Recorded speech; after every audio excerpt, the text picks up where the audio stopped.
Esta es la primera de un conjunto de 6 charlas dedicado a un formalismo general para analizar la estructura de partículas elementales con spin desde el punto de vista clásico.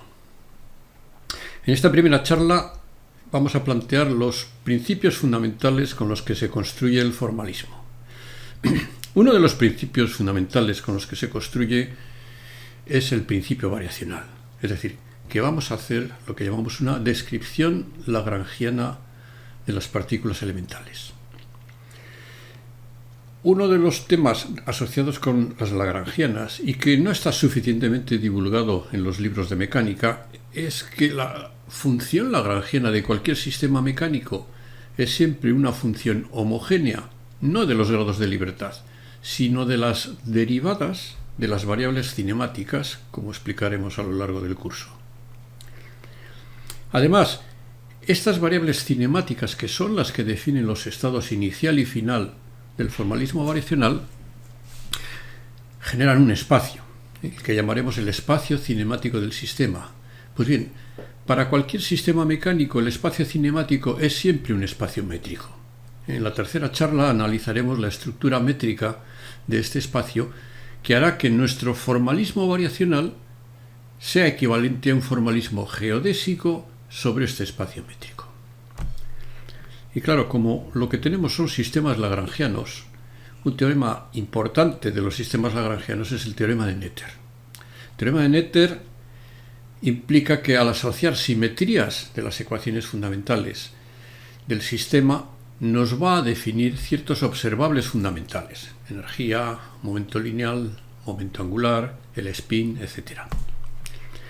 Con estas 4 charlas completaríamos el desarrollo de los aspectos fundamentales del formalismo y aplicaríamos la charla quinta y sexta a describir 2 de las partículas elementales que más nos interesan. La primera sería estudiar el electrón con spin, que lo cuantizaremos y veremos que es necesariamente un fermión, es una partícula de spin 1 medio, y también el fotón con spin, que al cuantizarlo es de spin 1 y por lo tanto es un bosón. Bien, la teoría clásica que vamos a proponer está basada en 3 principios fundamentales, que son estos 3. Un principio de relatividad restringido, el segundo un principio variacional y el tercero un principio atómico. ¿En qué consiste en cada uno de ellos? El principio de relatividad restringido nos va a definir a qué conjunto de observadores equivalentes nos vamos a restringir para escribir en ellos las leyes de la física y que se van a escribir de la misma forma. El principio variacional lo que va a establecer es cómo construir las leyes de la dinámica de forma general. Uno podría postular unas leyes para los distintos grados de libertad, pero en vez de eso lo que vamos a hacer es un postulado variacional entre un estado inicial y un final, determinar o singularizar cuál es la trayectoria de las variables que caracterizan al sistema. Y finalmente, el principio atómico es aceptar que las partículas elementales existen y, por lo tanto, incorporar una definición de dichas partículas al propio formalismo. Es decir, la materia real tiene siempre un último límite en el proceso de división de la misma, que es lo que llamamos una partícula elemental. Pues bien, hay que establecer una definición matemática para distinguir cuando un sistema mecánico representa o no a una partícula elemental. Así revisados el conjunto de estos 3 principios y al revés, de abajo a arriba, diríamos que el principio atómico va a restringir el tipo de variables clásicas que caracterizan a una partícula elemental y que en la formulación variacional va a definir un espacio, el espacio donde evoluciona el sistema, espacio que viene condicionado por el grupo de transformaciones asociado al conjunto de los observadores equivalentes. Bien, vamos a empezar con el primero de estos principios. El principio de relatividad restringido se formula de esta manera. Admitimos que existe una clase de observadores equivalentes, los cuales escriben las leyes de la física, las leyes de la dinámica de los sistemas, de la misma forma, en sus correspondientes sistemas de referencia. Bueno, como una de las leyes que se van a satisfacer en cada uno de estos observadores equivalentes es la ley de inercia, que dice un cuerpo para un observador es libre si bien está en reposo o se está moviendo con velocidad constante respecto de este observador. Bueno, como esta ley de inercia la suponemos que se satisface en todo el conjunto de observadores equivalentes, les vamos a denominar a estos observadores inerciales. Bien, entonces, si un cuerpo es libre para un observador, lo es para todos. Claro, la consecuencia de eso es que el conjunto de los observadores inerciales o bien están en reposo relativo unos respecto de otros, tal vez con orientaciones de sus sistemas de referencia diferentes, pero se están moviendo con velocidades relativas constantes. Bueno, esta velocidad relativa con la que se pueden estar moviendo unos respecto de otros en principio no está restringida. Veremos que hay dos posibilidades en cuanto a esta velocidad relativa, pero lo que nos indica es que los observadores acelerados van a quedar fuera de este marco. No vamos a hacer o a describir leyes de la física para un observador arbitrario, sino para observadores restringidos a que estén moviéndose con velocidad constante. En un observador acelerado, un cuerpo en reposo en ese observador sería libre para él, pero no sería libre para el resto de estos observadores equivalentes porque verían el cuerpo acelerado y por lo tanto no sería libre. No habría equivalencia en el concepto de movimiento libre entre un observador acelerado y uno de los de este conjunto. Como digo, si la velocidad relativa entre observadores no estuviera restringida, sino que pudiera ser cualquiera, vamos a ver que hay una posibilidad que es la que denominamos el grupo de Galileo. Es decir, los observadores inerciales, sus medidas espaciotemporales están relacionadas por estas transformaciones. Son transformaciones lineales, donde aquí, además de t y de r, que diríamos t y r es lo que mide el observador O, t' y r' es lo que mide el observador O', y estos 10 parámetros que aquí figuran, estos 10 números reales, van a configurar lo que denominamos un elemento de la transformación entre ellos. Es un elemento del grupo de Galileo que lo que hace es transformar el acontecimiento TR de O en el acontecimiento T'R'. Estos 10 parámetros que aquí aparecen en esta expresión lineal son B, que tiene dimensiones de tiempo y que representa la traslación temporal, A, 3 parámetros reales, que representan el desplazamiento entre los orígenes de los sistemas de referencia, que es un desplazamiento o traslación espacial. V va a ser la velocidad relativa de O respecto de O', que son 3 valores también reales. Y R de alfa es una matriz ortogonal que caracteriza la orientación relativa entre O y O'. Por lo tanto, lo que caracteriza a cada transformación, y el conjunto de estas transformaciones, como digo, forma un grupo, que es el que denominamos el grupo de Galileo, sería un tiempo, una variable de posición, variables de velocidad y unas variables que caracterizan a la orientación. Y entonces este recuadro es una forma esquemática de representar lo que aquí tenemos. Y además, estas 10 variables son medidas que realiza O' con respecto al sistema de referencia de O. Y por lo tanto, estos 10 números caracterizarían, cambiándolos, al resto de los observadores inerciales con los que O' les describiría. Bueno, la matriz R de alfa en particular es una matriz ortogonal formada por columnas por los 3 vectores unidad de O medidos por O'. Es decir, O tiene 3 vectores unidad, cogemos E1, E2 y E3, los ponemos como vectores columna y con ellos construimos una matriz R de alfa. Ahora bien, una matriz R de alfa tiene 9 componentes, pero solo depende de 3 componentes esenciales, que es lo que hemos llamado aquí alfa. Los 3 parámetros de la orientación alfa son esos 3 parámetros que caracterizan a toda matriz ortogonal. Hay distintas parametrizaciones y veremos luego cómo podemos formalizarlo para hacerlo independiente del tipo de parametrización que hagamos. Pero en principio serían 3 parámetros que caracterizarían a la orientación.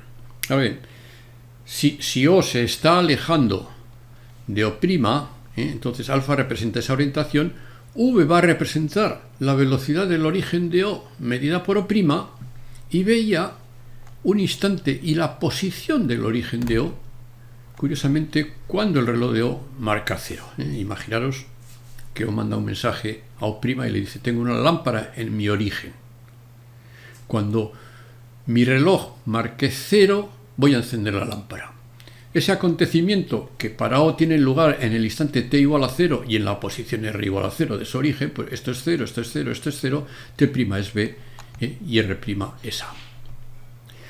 Bien, vamos a suponer ahora que sí que existe una velocidad inalcanzable o límite entre observadores equivalentes, entre los observadores inerciales, y que la velocidad máxima está limitada a que debe ser menor que c.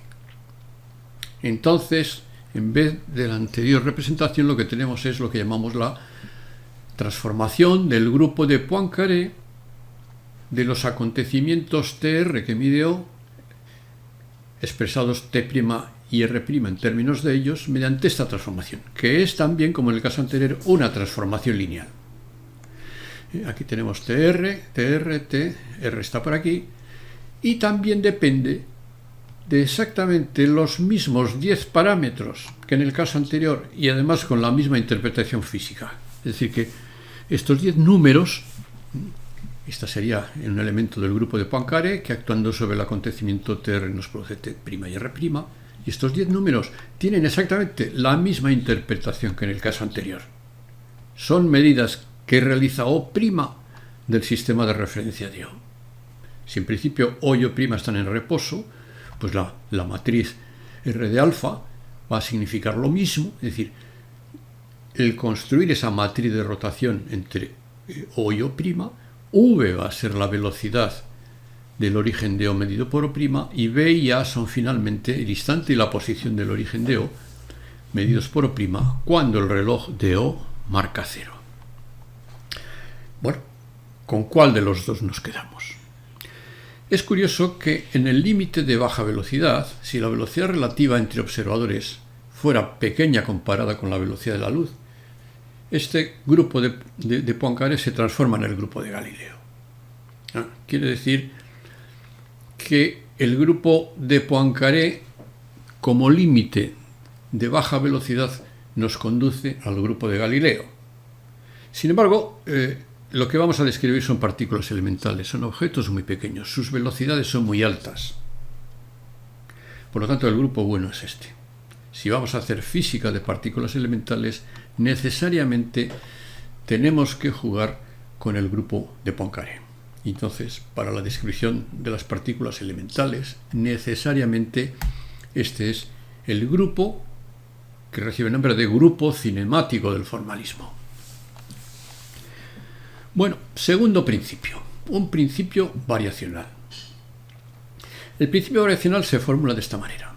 La trayectoria de un sistema dinámico cualquiera, un sistema mecánico que evoluciona entre el instante t1 en unas variables x1 hasta unas variables x2, puede seguir un conjunto de trayectorias, pero de entre todas las trayectorias posibles en este espacio de estados, la que va a seguir es aquella que haga máxima o mínima a la acción.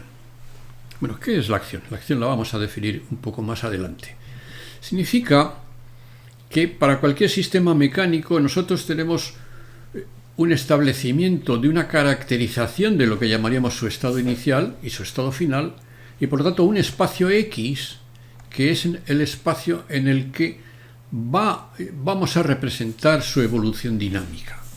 Un punto de este espacio, pues aquí habrá n variables, esta es la evolución de esas n variables en este espacio, y a estas variables que definen el estado inicial o final las vamos a llamar variables cinemáticas, y al espacio de los estados, el espacio cinemático del sistema mecánico. Esto es totalmente válido para cualquier sistema mecánico. Bueno, antes de construir la acción vamos a postular la definición de un objeto que le vamos a llamar la lagrangiana. Es decir, que todo sistema mecánico viene caracterizado por una función L, que es una función explícita del tiempo, de los posibles n grados de libertad y de sus derivadas temporales hasta un orden finito k. Bueno, significa que para cualquier sistema mecánico nosotros tenemos una función de todas estas variables, donde he puesto como un superíndice entre paréntesis el orden de derivación de los grados de libertad. No hay que confundir estos grados de libertad con las variables que caracterizan el estado inicial y final. De hecho, solemos estar acostumbrados, por ejemplo, en el caso de la partícula puntual, a que la lagrangiana se nos acabe aquí, que la lagrangiana de la partícula puntual dependa del tiempo, de la posición del punto y de la derivada de esta posición, es decir, de la velocidad del punto, y ahí se acaba. Sin embargo, en esta fase del formalismo, lo que queremos describir no son partículas puntuales, sino partículas elementales, ese último objeto indivisible final de la partición de la materia. Entonces no sabemos en principio cuáles son las variables que necesitamos para caracterizar a una partícula elemental, por lo tanto tampoco podemos restringir a que esas variables desconocidas satisfagan ecuaciones de segundo orden, dado que el orden de dependencia nos va a condicionar el orden del sistema de ecuaciones diferenciales. Por lo tanto, lo que sí son las variables cinemáticas para una lagrangiana de este estilo, y eso nos lo analiza el formalismo variacional, es que son estas. Las variables que habría que caracterizar para los estados inicial y final sería el tiempo, los distintos grados de libertad, hasta el orden de derivación, un orden inferior al que aquí figura. Bien.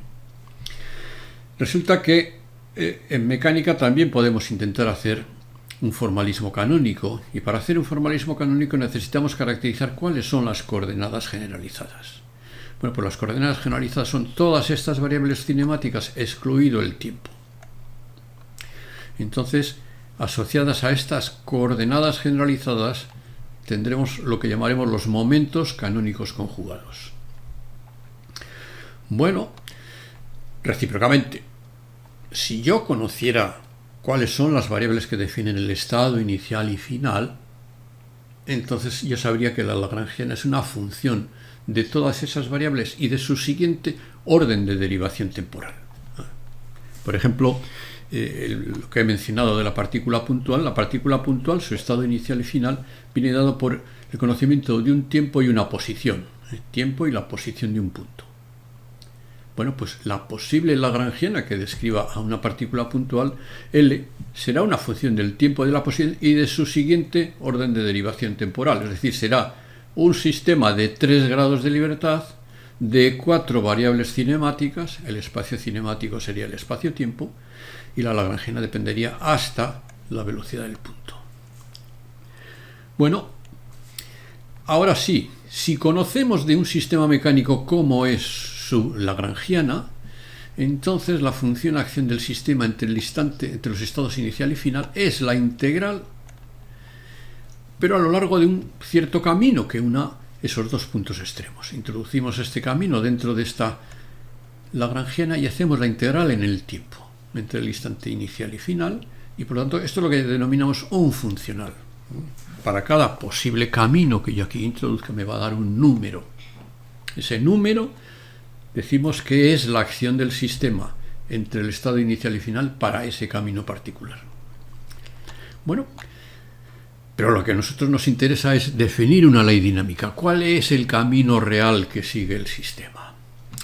Bueno, pues el que haga que la acción sea máxima o mínima. Entonces, ese camino debe satisfacer, este camino que voy a denominar Q tilde, las ecuaciones que se denominan de Euler-Lagrange.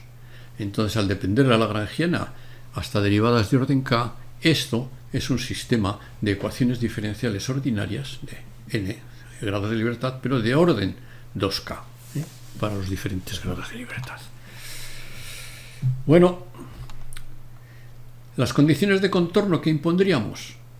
No podemos poner condiciones de contorno solo en el instante inicial.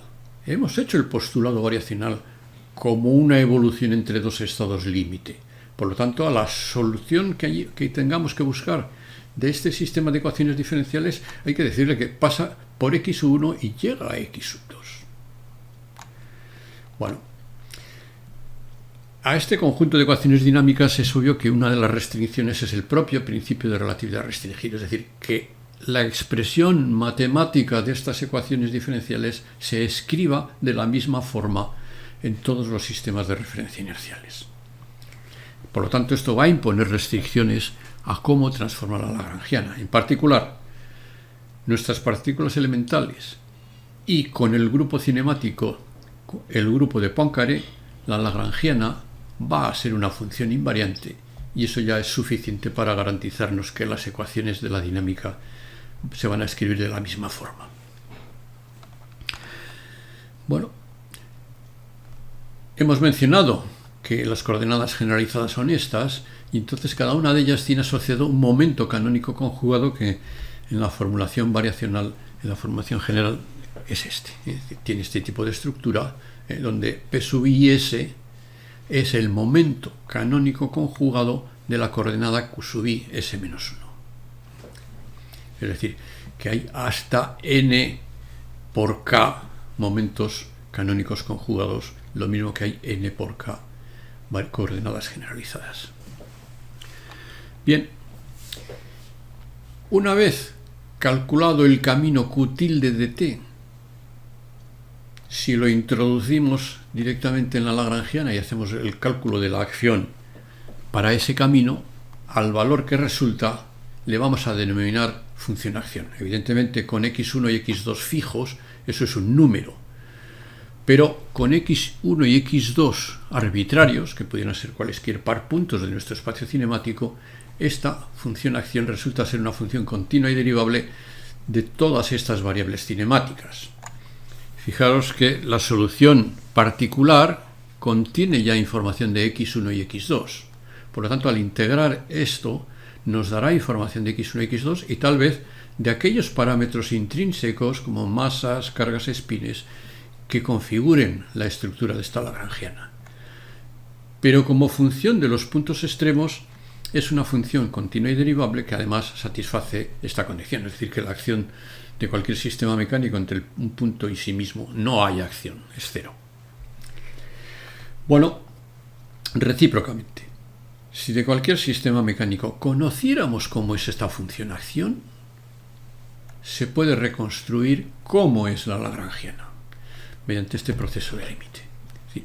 Conocida la función A de los puntos X, Y, aquí le llamamos dos puntos genéricos de nuestro espacio cinemático, derivamos esta con respecto a las variables segundas, lo multiplicamos por una función x punto de y, que es una derivada tau de las variables cinemáticas, hacemos el límite cuando y tiende hacia x, y el resultado final es una función de x punto que es precisamente la lagrangiana escrita en términos de las variables cinemáticas y de sus primeras derivadas con respecto a un parámetro arbitrario tau de evolución.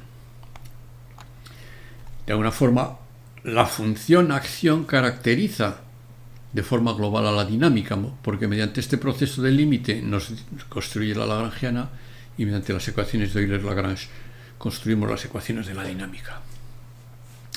Bien, vamos con el tercer principio fundamental, el principio atómico. La idea es que cuando yo tengo una porción de materia y trato de dividirla, voy partiéndola, pero va a llegar un momento en que llego a un objeto último indivisible. Pues bien, a ese objeto último indivisible, que es lo que llamamos una partícula elemental, la condición que le requerimos es que, además de ser indivisible, sé que es indivisible porque es indeformable, porque no posee estados excitados. Y la idea que subyace es clara, es decir, en el proceso de romper un sistema, antes de romperlo, lo deformamos. Y entonces sé que lo puedo romper porque dándole más energía lo termino rompiendo. Al haberse deformado implica que puedo ir un paso más allá. Pero si el objeto que intento romper sé que es indivisible, sé que no tiene partes, sé que no tiene estructura interna, cuando intente romperlo no lo voy a poder romper. Es que ni siquiera lo voy a poder deformar. Esto es enormemente restrictivo, porque si la esto representa un espacio cinemático de una partícula elemental y está evolucionando entre un punto 1 y un punto 2. Cuando ha llegado a X, si no posee estados excitados internos, significa que no ha sido deformada. Luego, cuando ha llegado aquí, yo puedo encontrar un observador inercial que se sitúe respecto de la partícula elemental de tal manera que la describa con exactamente los mismos valores, por ejemplo, con que la describía en el instante inicial. Entonces resulta que esto, que vale para cualquier estado de la evolución y cualquier estado final, implica que los valores que en este momento esté tomando las variables del sistema, las variables cinemáticas, son un simple transformación dada por el grupo cinemático del estado inicial. Esto es enormemente restrictivo. Es decir, la evolución de una partícula elemental, como va pasando por estados no deformados, esos estados son cambios cinemáticos, cambios producidos por un simple cambio, el equivalente a un cambio de sistema de referencia inercial. Esa es la idea que subyace en la definición, y esto es enormemente restrictivo porque nos lleva a una definición matemática. Y una partícula elemental clásica es un sistema lagrangiano cuyo espacio cinemático X es necesariamente un espacio homogéneo del grupo cinemático asociado al principio de relatividad restringido. En nuestro caso, es un espacio homogéneo del grupo de Poincaré. ¿Qué es un espacio homogéneo de un grupo? Pues esta es la idea. Una variedad, un espacio en el que un grupo actúa transformando puntos en otros. Si yo doy un espacio en el que, dado dos puntos cualesquiera, siempre hay un elemento del grupo que los liga, que los transforma, entonces se dice que este es un espacio homogéneo de un grupo. Esta es la idea, es decir, cualquiera que sea el estado inicial y final, siempre voy a poder transformar, voy a expresar su estado final en términos de un cambio de sistema de referencia inercial. Por lo tanto, X es un espacio homogéneo del grupo de relatividad restringido. Bueno, por lo tanto, esta enorme restricción implica que la partícula elemental clásica más compleja que yo pueda describir será aquella cuyas variables cinemáticas agoten el máximo de variables cinemáticas permitido por la existencia de este grupo cinemático. Pero lo sorprendente es que el espacio homogéneo más amplio de un grupo es el propio grupo. En un grupo yo doy dos elementos del grupo y hay otro que los liga. Bueno, pues no hay espacios homogéneos de un grupo más amplios que el propio grupo. Bueno, pues la conclusión es bien clara. Como tanto el grupo Galileo o Poincaré, que es en nuestro caso, son grupos de 10 parámetros, habrá un máximo de 10 variables cinemáticas para caracterizar el estado inicial o final, el estado intermedio de una partícula elemental cualquiera. Y además, esas 10 variables guardarán relación con la dimensionalidad de esas variables del correspondiente elemento del grupo. Por lo tanto, las 10 variables cinemáticas que caracterizan el estado de una partícula elemental en su evolución en el espacio cinemático serán un tiempo, la posición de un punto, la velocidad de un punto y la orientación de un sistema cartesiano ligado a un punto. Es decir, que les damos ese nombre. Fijaros que la partícula puntual terminaríamos aquí. Tenemos más variables cinemáticas, variables de velocidad y variables de orientación. Representa, por lo tanto, a un sistema mecánico de 6 grados de libertad. 3 son la posición de un punto y otros 3 la orientación de un sistema cartesiano comóvil con ese punto, que caracterizaría lo que llamaríamos la orientación de la partícula elemental. La partícula elemental tiene propiedades orientables y, por lo tanto, propiedades que cambian de orientación. Eso lo caracterizamos mediante ese sistema coordenado asociado al punto. Claro, como la lagrangiana más general es esta, entonces está claro que depende del tiempo, posición, velocidad y orientación, y la lagrangiana debe depender de las siguientes variables de derivación de estas variables cinemáticas, pues va a depender de la aceleración y de la velocidad. Pero claro, al depender de la aceleración, las ecuaciones de Lagrange serán de cuarto orden. Por lo tanto, el punto R satisface ecuaciones diferenciales de cuarto orden, en tanto que las variables de orientación van a ser de segundo orden en las ecuaciones ordinarias de Euler de la rotación de los cuerpos, pero entonces el punto R va a perder el significado de centro de masa, va a representar, como veremos a lo largo del formalismo, al centro de carga de la partícula. Como mencionábamos antes, la partícula puntual de variables cinemáticas TR es una partícula elemental, pero representa un objeto sin spin. Este espacio cinemático es un espacio homogéneo tanto del grupo de Galileo como de Poincaré. Dados T1 y R1 y T2 y R2, una traslación espacio-temporal los liga. Por lo tanto, cumple la condición de que es un espacio homogéneo del grupo. Pero como no existen en la naturaleza partículas elementales sin spin, hay que descartarlo como modelo. Curiosamente, sería la partícula elemental más general si el grupo cinemático asociado al conjunto de observadores equivalentes fuera el grupo de traslaciones espacio-temporales. Es decir, imaginaros al conjunto de observadores inerciales todos quietos con sus ejes paralelos.